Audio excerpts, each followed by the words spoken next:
After my first conference a couple of years ago, I got this random phone call from this random woman who said, "Hi, I was at your conference and I was wondering if you'd like to go on a charity trip somewhere." It's always been really important to me since then that I've had a charity partner when I pull off my first big little get-together. And Vision have kindly been my partner on this journey. So I would like to introduce you to Justin and to Liz, who are going to tell you all a little bit about some of the amazing work that they're doing and how you can help their amazing work by the little stories that you all tell. And then they're going to hit us with something that's going to be happening in the next couple of weeks. What links World Vision with everybody here in the audience is this idea of storytelling. We have stories of children around the world and of things that we're doing that we really desperately need to tell. And everybody in the audience here, you're storytellers. That's what motivates you. That's why everybody's here, because you're brilliant writers, you're brilliant photographers. And stories are just so important. They're really about how we learn and share what's happening in the world. They're how we teach our children, they're how we share our joy and our hope. And it's when we're indignant about something, when we want to inspire others to come together to foster change. It's stories that really do that.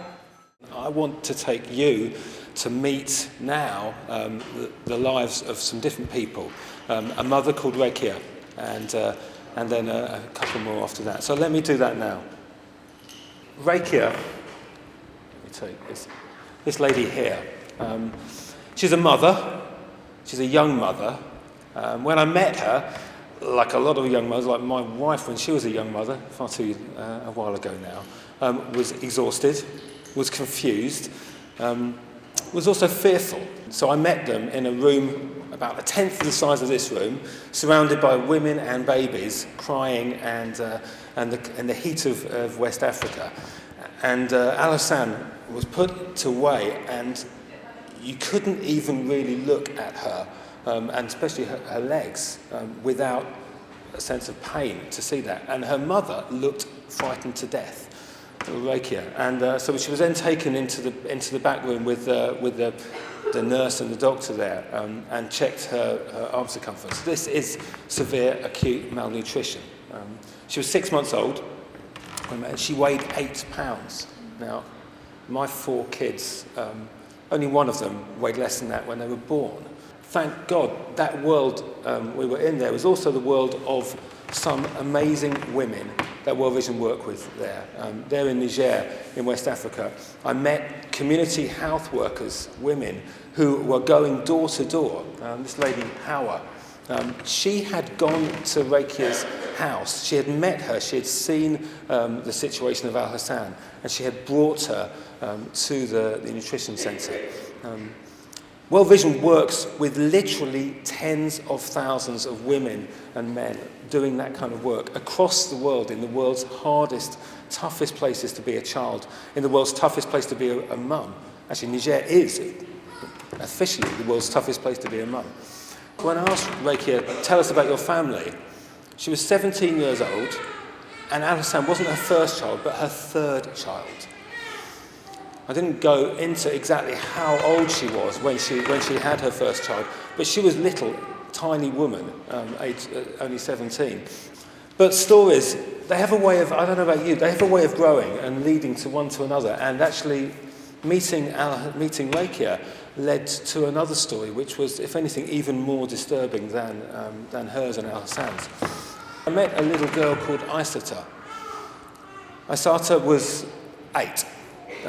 And her grandmother had taken her and rescued her with her aunt from early child marriage. She had been promised at the age of 8 to be married to someone who was old enough to be her grandfather. And her 9th birthday was the day that was going to happen. She was going to go and live with that man. The person telling that story, the person who was helping us with this, a woman called Fatima, this woman on the left here, What an extraordinary woman.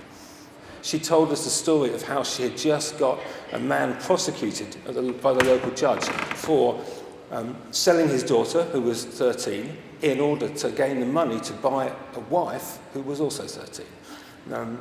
And she received threats. You can imagine in a male-dominated society that it was not a very brave and courageous thing to do. She said to me, she looked at me in the eyes, she said, "For this I'm willing to die." There's a lot of people in here that have got 8-year-old daughters. Can you imagine that for your child? You know, we said this in the Half the Sky session earlier on. Just because it's not your child doesn't mean that it's okay. And we have to stop that. We have to do our bit to stop that happening. And we can, you know, a tweet, a blog post.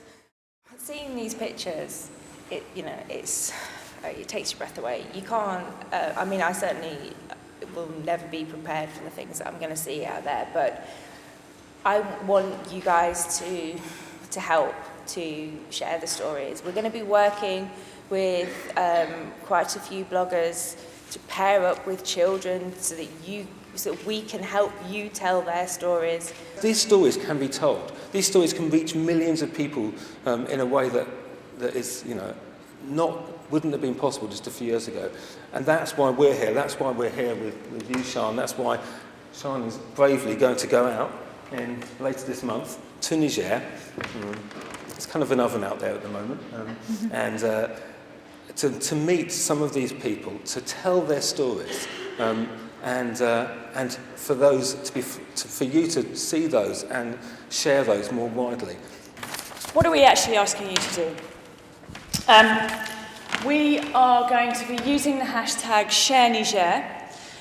So we want everybody to follow us on Twitter, to follow Sian's story.